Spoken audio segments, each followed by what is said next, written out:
Welcome, Tracy. Thanks so much for having me. This is the first time that I've heard someone else read my book. And so thank you for that. It's a very cool experience. This is from the prologue of the book. You're setting us up to tell this story. And give us the 30-second version of this thing that is actually five, four, three lifetimes rolled into one, all of our lifetimes rolled into one, to be honest. Yeah. Just give us a little overview of the story itself, because I really want to talk about what the story tells us about, the world we live in. Yeah. Yeah. So it's a memoir about how a DNA test connected me with my sister, Kathy, who my mom placed for adoption at a home for unwed mothers in Chicago in the 60s, 20 years before I was born. And I knew that my mom had had a baby that she placed for adoption long before I came around. But that's about all I knew. And she had passed away almost a decade earlier. So when I came together with my sister, we started asking questions about the past that our mom couldn't answer. And I started to dig into the past and try to understand what had happened to our mom back then. And I stumbled on a bigger story about shame and family secrets and race and the control of women's bodies. Also, what we inherit from our mothers in a world that hates them. That's the quick Mhm. version. Yes, I saw that quote and I was like, what we inherit from our mothers in a world that hates them. And I was like, oh my gosh, as someone who's a daughter and a mother, which you are. Yeah. Um, and one of the things I think you really weave through this memoir is like the legacy of this being passed down from her mother to your Yes. mother to you, and how that really is not just a legacy of your family and story, but a legacy of power and the way in which it shapes us, constrains us across generations Mhm. and across identity. And one of the things that I have really been interested in is contextualizing our own experiences, especially the experiences that we most think of as maybe individual or private, Yeah. within the broader experiences of what happens to all women, Yeah. or all women of color. Your sister is mixed race, as you mentioned, and this also adds a role to Yeah. how we experience these power dynamics. So I am curious about how this individual story opened up Mhm. your understanding of that broader story. Yeah. So as soon as I started to research the history of these homes, within days of finding my sister Kathy, like books were piling up on my desk. I'm a journalist, so obsessive research comes naturally to me.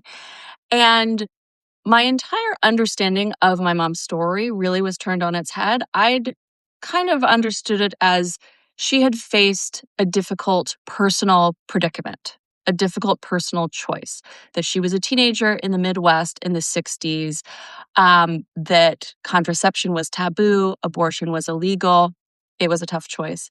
As I started to come to understand the system of these homes, it seemed less like a meaningful choice, certainly.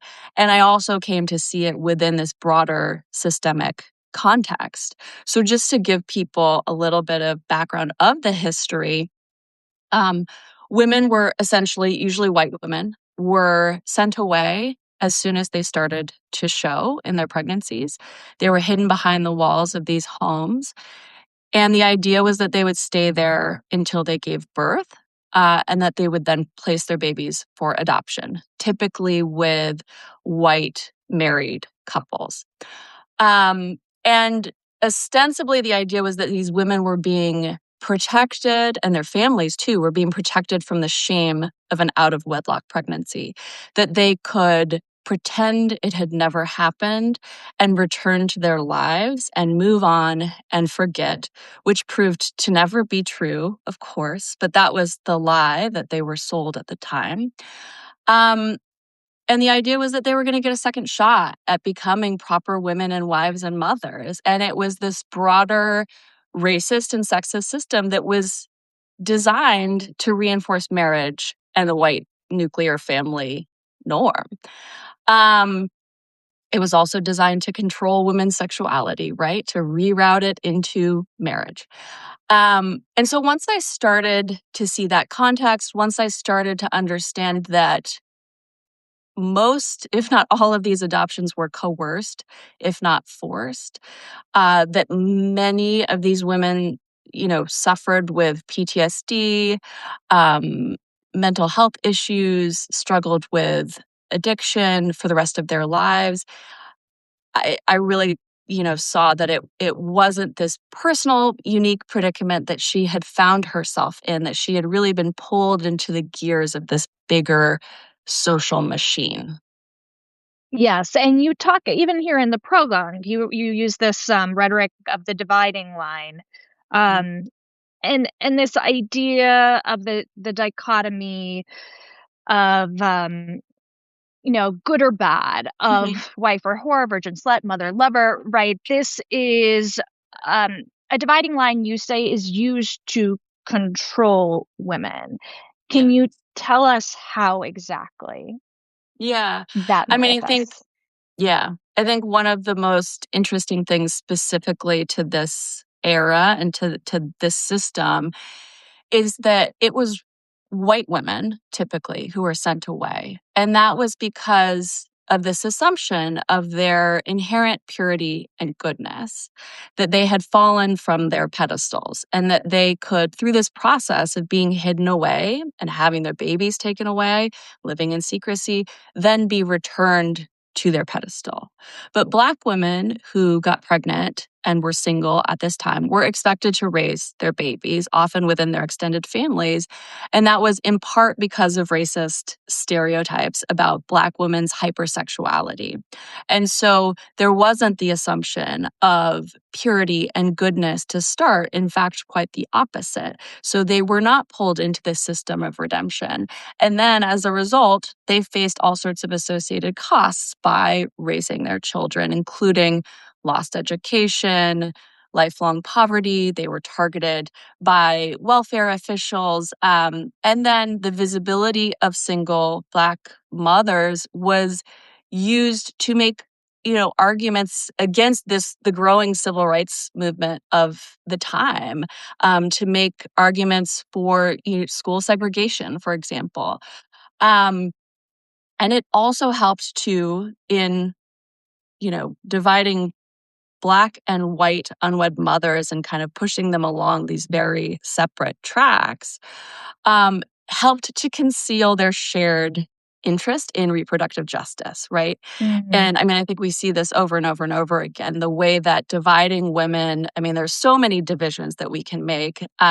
There's between like wives and sex workers, for example. Like I cite Sylvia Federici, this great feminist scholar, who basically argues that sex workers, bad girls, were part of convincing women to accept unpaid work within the home, that the threat of shame associated with sex workers made the deal of unpaid work within the home feel like a good enough one because they weren't paid in money, but they were paid in respectability as wives and good women, quote unquote. It's always a red flag to me when the rewards or the punishments for the same behavior change across identity. It's like, Hmm. oh, actually, and in this book, you use it in so many frames. So you're talking about sexuality. Well, sexuality, Yeah. a woman's sexual power is good if it's in service of her husband. Right. And it's not good if she's not married. It's not good if she's not in a heterosexual relationship. It's not even good if it's for herself, right? Or Right. if she's using it to profit. Right. And again, with having children, I feel like we are seeing this play out. And I think one of the really wonderful things about the book is the way in which you find yourself reckoning with these same shifting systems of rewards and punishments, even Yeah. today in contemporary culture, and the way in which motherhood is glorified or still punished Yeah. across how you perform it or the way in which you're doing it. Single motherhood, even today, still punished, still demonized. And I'm really curious about, how Abby, having done the background research and then having really mined your own experience, what is the kind of thing that gives you a sense of how to be liberated from that? Oh my goodness. I mean, you know, part of my experience in writing this book and in diving into the research about my mom's past and about this history, part of what that kind of did for me was that it made it possible to draw connections between her life and what had happened to her and then who I became. And I Mm, started to see ways in which I felt like I was still trapped in her story. mm, So I devoted so much of my life as a writer and as a journalist to writing about sex. Right from the very early start of my career as a young woman, like writing a viral personal essay titled In Defense of Casual Sex. Um, and then I went on to be a journalist who reported on the porn industry and, went to the farthest reaches of our sexual culture and to all these, taboo arenas. I was really in many ways drawn to shame. And I, mm, at that time, like in my 20s, would have said, my aim is to be shameless. Like I said those exact words many times. So there was some part of me that just like needed to continually face off with shame. And early on, I saw like the parallels between my life and my mom's life. Like I understood that my mom was sent away in shame and then I turned shame into my career in a certain mm, sense. But I saw that as either a coincidence or poetic irony or like a testament to generational change, like that this mm, was what was available to me all these decades later. But it was really only in coming to understand the history of these homes, even that these homes in their earliest days had started by targeting sex workers for rescue, before kind of shifting their attention over to unwed mothers, that I saw the connection to my work. And, in all those years of reporting on the farthest research reaches of our sexual culture, I had never escaped shame. I'd never achieved shamelessness. um, but what I actually found was that in coming to understand some of the sources of my shame and coming to understand the connection to my mom's past and being sent away, I shone a light on it, and then it's like it started to evaporate. And I think, many things are like this in life where, when you try to kind of tackle something and, overpower it directly, you fail. But it's like really truly in like just to facing the thing that facing the origins of that shame, it was where it started to dissipate. Yeah. You write about women's bodies and sexuality as a threat to patriarchal power versus bodies and sexuality as power within Mm, patriarchy. Can you talk yeah. me a little bit more through that? Yeah, I mean, that's like a passage in the book where I'm really talking about my sexual coming of age and my sense, I grew up in the 90s and the 2000s really came of age. And I grew up as many of us did with this sense that like the sexual revolution had been fought and won, like the world was ours. And it was also against the backdrop of like, I don't know, Girls Gone Wild infomercials and, MTV spring break specials and that sort of thing. Um, and so I emerged from all of that with this sense of sex as power, Mm. and something that I should go out there and claim as mine, the right to have sex like a man, quote unquote. Um, but, of course, the reality is that the world that I entered into as a young woman was only partially changed, right? That we were sold lies about just how much had changed and just how much was available to us. And that actually, my generation inherited all these shifting norms where, there's the traditional sexual double standard that says that men are the sexual initiators. Um, and that has kind of changed over the years where it's not enough just to be the virgin or the wife or the good girl, that there's also this additional expectation of sexiness, to not be Mhm. the prude.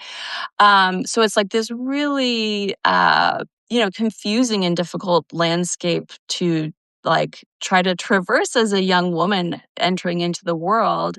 Um, and then there also was the emergence of these neoliberal ideas of empowerment, Yeah. individualized empowerment that were very much counter to like original, feminist ideas around empowerment as a collective experience, a collective movement and struggle, right? Instead, it became this very commercialized, individualized project of empowerment, pleasure, sort of getting yours. Um, and so I very much kind of like went through that process of discovery as a young woman. And like, that was kind of like speaking to the recognizing the broader systemic Yeah. context. It took me quite a while to come to see that bigger picture of how I was, you know, yes, I had claimed my right to like quote unquote have sex like a man, but in in what context? Like, this Mhm. world had not changed as much as I had wanted to believe. That's for sure. How do you see it playing out in contemporary culture, these themes? Mm, that's so interesting. I mean, what immediately comes to mind, just because I've been, like, writing about it and thinking about it for shout out to my podcast, Dire Straits. You should Which go is listen to it. great. It's so Um, good. me and my co-host, Amanda Monty, we've been talking about this, like, current right-wing and conservative reframing of the like girl boss trad wife divide, like where now they're saying like, look, you don't have to choose between being a trad wife or a girl boss. All you have to do is prioritize marriage, have kids, and then we swear you'll be able to build a career later. Yeah. And it's this total, I mean, it's a lie. It Mhm. but they're recognizing this tension that women are experiencing in their lives, right? And, they're saying you don't have to choose, and actually, like, this is empowering. So it's a reframing of which is very similar to what we see with the, trad wife influencers who are framing that lifestyle as empowerment really, as, like, a luxury, as an escape from the grind, right? And Mhm. so, I mean, you know better than anyone, how that is being sold to women right now and Mhm. how this idea of empowerment continues to be really twisted and distorted. As you're saying that, totally see the through line from, 90s culture to the time you're reckoning through this as a journalist and certainly in contemporary culture. But I'm trying to think, in the context of where this story is starting with your mother. Was there Yeah. any even pretense of it being empowering? I guess so, because if you're thinking in terms of, well, you still get to maintain your, white middle class access Yes. to power through marriage, right? Heterosexual marriage by Yeah. making this trade off. And you talk about your Yes. grandmother also making Yes. a kind of Faustian bargain as well. So Yes. can you talk maybe a little bit about Oh that? my god. So many thoughts. Yeah, such great points.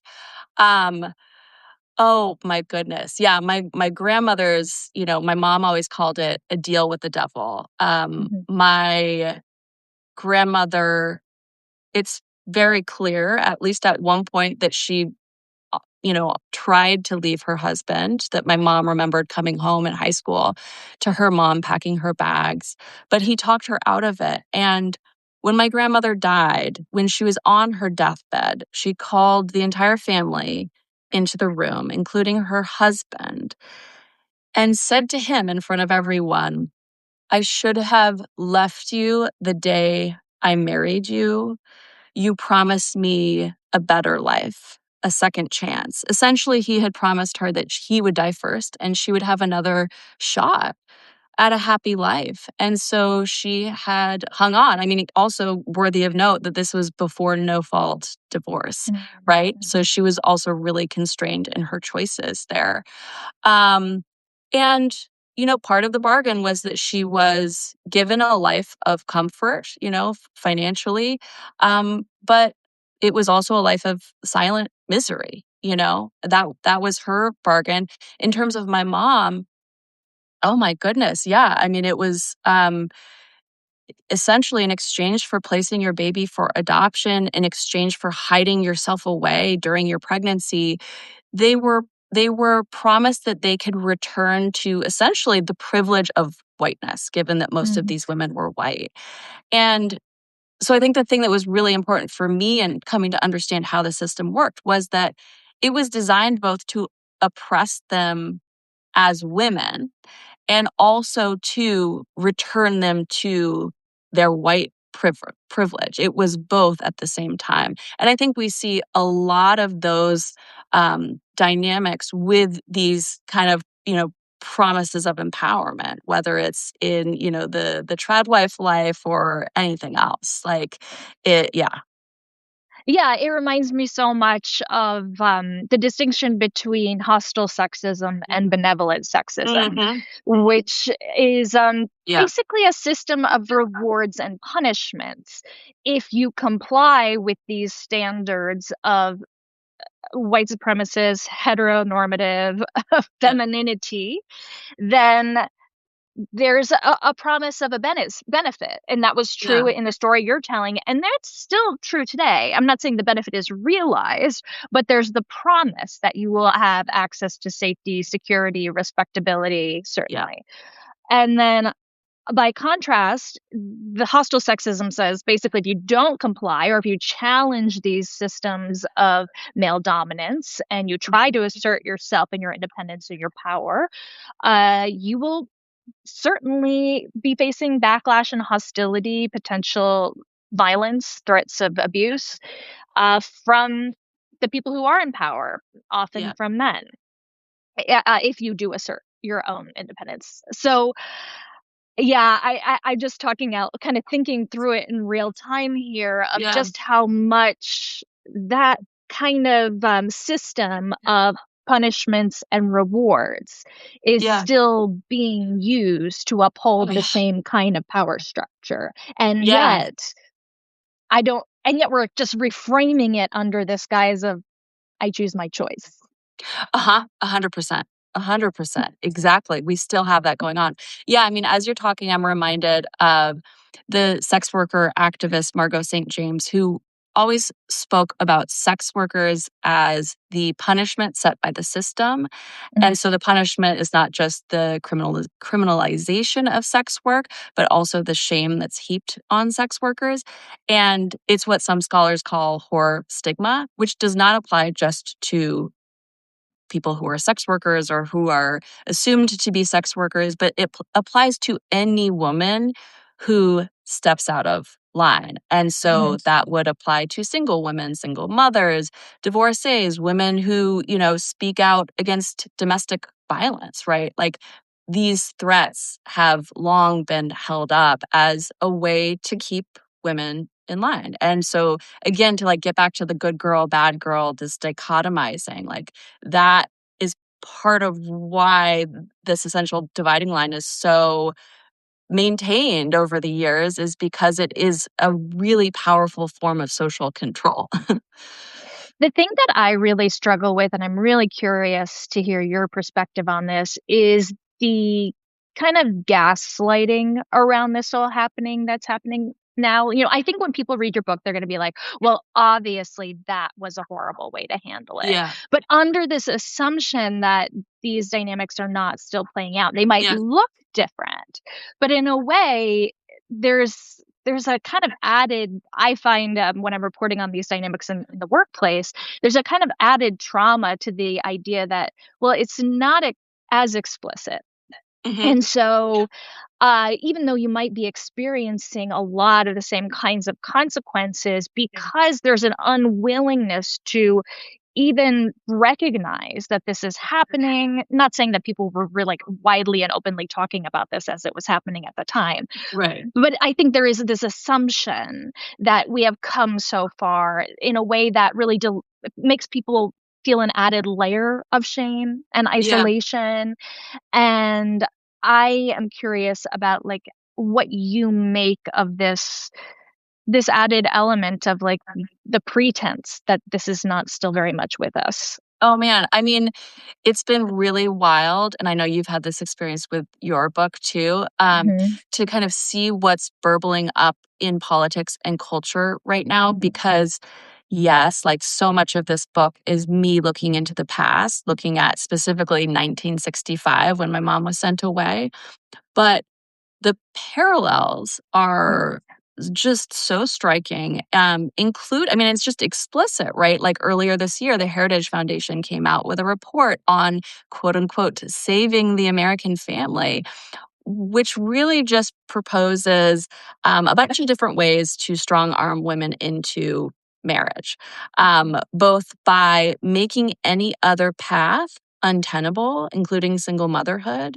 and also by providing, financial benefits to women who do choose to partner up specifically with men. And they also even explicitly in that report kind of wax poetic about a bygone era when single motherhood was considered unacceptable. So there are people who very much have the ear of our president who want to bring us back to that era, who are really systematically working at doing exactly that. So the idea that this is past is could not is my just very wrong. And also, like, part of my process in researching this, like within weeks of finding my sister, as I'm diving into the history of these homes, the Dobbs decision came down. Yeah. So, just as I was diving into research about these pre-Roe homes for unwed mothers, we all went hurtling back in time, essentially, with the overturn of Roe. You write a lot about shame, and I know we've just spoken about it a little bit, but what I have found is how much shame is really rooted in this personalization of the problem that we've been talking Yes. about. Yeah. And for everything I write about, I feel like the context of this book is like amplified 100% because as soon as you talk about things that are happening in private, people do not think systemically at all.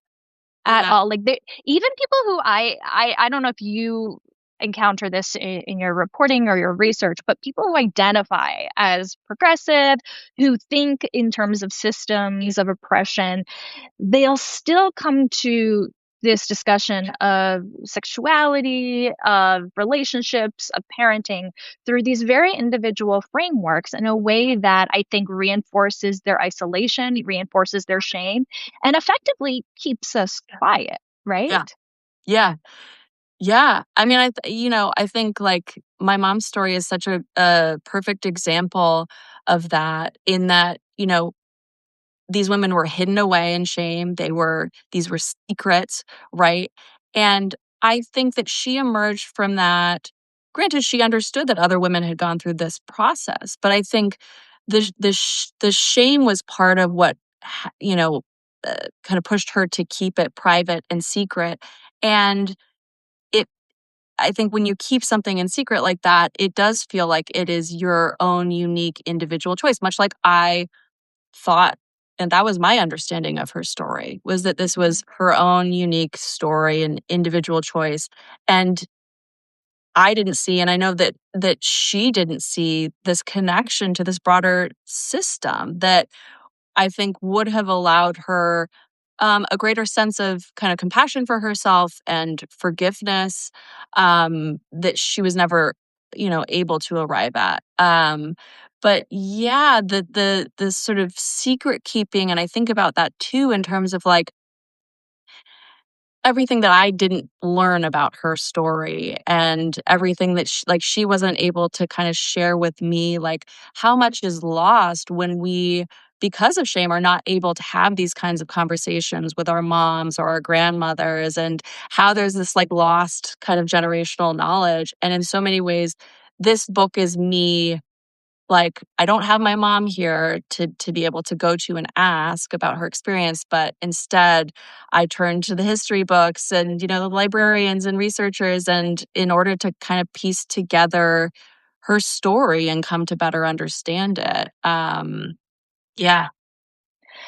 Well, so you're alluding a little here to like what is the personal cost of that kind of individualization and shame. But what do you think is the bigger cost for the collective cost for all of Yeah. us when we don't understand this as uh, a broader systemic power structure and think of it Yeah. as just like our personal choices and circumstances? Right. I mean, yeah, there's like a line in the book where something along the lines of like shame divides us within ourselves and from each other. And we spoke about a little bit earlier this idea that like the division of Black and white women when it came to unwed pregnancy really served to conceal their shared interest in reproductive justice, right? And so I think the bigger picture here is that when you when you don't recognize the systemic context, you are focused on your own personal solutions and kind of navigating within this system as opposed to collectively trying to overthrow the system, right? So it works beautifully to prevent resistance and solidarity and a sense of an active, for example, feminist movement, that is Mhm. collective and not individualized. What do you think it would have taken to enable a different story for your mom? Mm.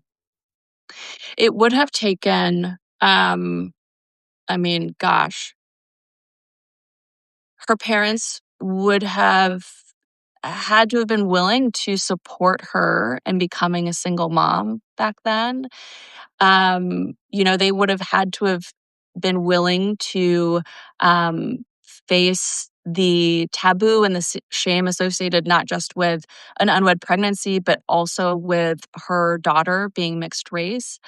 So it's like I could imagine like, if I'm allowed to change a lot here, I would pretty much change everything, right? Like I would take away the shame and, the taboo and um yeah, it's like where to even begin. But these homes I think were like that was the first step that it just kind of provided a clear path for families that were in a moment of crisis. It was like, this is what we do. And so I think absent the homes, there might have been some other kinds of, conversations around like what was possible. But this was just right there and waiting for them. And what do you think it's going to take to enable a different story for all of us Mm. in this moment? I mean, I do think that it's part of that, starting to recognize the systemic context. I mean, that's why, this book is like very much a family story in many ways. There is a kind of like heartwarming ending to it. But um, I also am very intentionally throughout trying to point toward the systemic context, like Yeah. including through, you know, the system of marriage, for example, and the nuclear family, like even as someone who exists within that myself and like quite happily, but also have my critique of it and my place within that system. And so my hope is with this book is to help people look toward that bigger picture, because I think that is where we stop individualizing and we start to reach out to other people to have an awareness of our shared circumstances. And I don't think change is going to come unless we get there. Yeah, and I will say that as I was reading through the book and your grandmother's story and your mother's story and your sister's story, like I do see the shared experience in all of your stories, but also in my own story and also in all of our stories. And Yeah. I'm hoping that people will read this book and and recognize that, and hopefully that helps us develop this practice of seeing that Mhm. shared story and how it isn't serving us and how we can imagine something better. So thank you for writing it. Thank you for joining us here. Congratulations on the book launch. The book Thank is you. My Mother's Daughter, a memoir by Tracy-Clark Flory. It is out May 5th or 6th, May whatever 5th, Tuesday yes, is. on May Tuesday, 5th yeah. on Tuesday, available for pre-order right now. Go buy it, please. Thank you. It really does make a difference. Anything else you want to add, Tracy? No, please, yeah, pre-orders are everything. Also, if you wanna hop over to, direstraitspod.com, that's Straits with a GH, we just did a whole podcast episode where I talk about the behind the scenes of the book, so if you want a little bit more, we've got that waiting for you. And speaking of contextualizing our stories within the broader story of power in this country, the podcast is really excellent about really revealing how those systems of power are working and how they're operating in contemporary culture. And I think gives us a really good roadmap for what we need to push back against. So, again, thank you so much. And thank you, everybody, for joining. Thank you.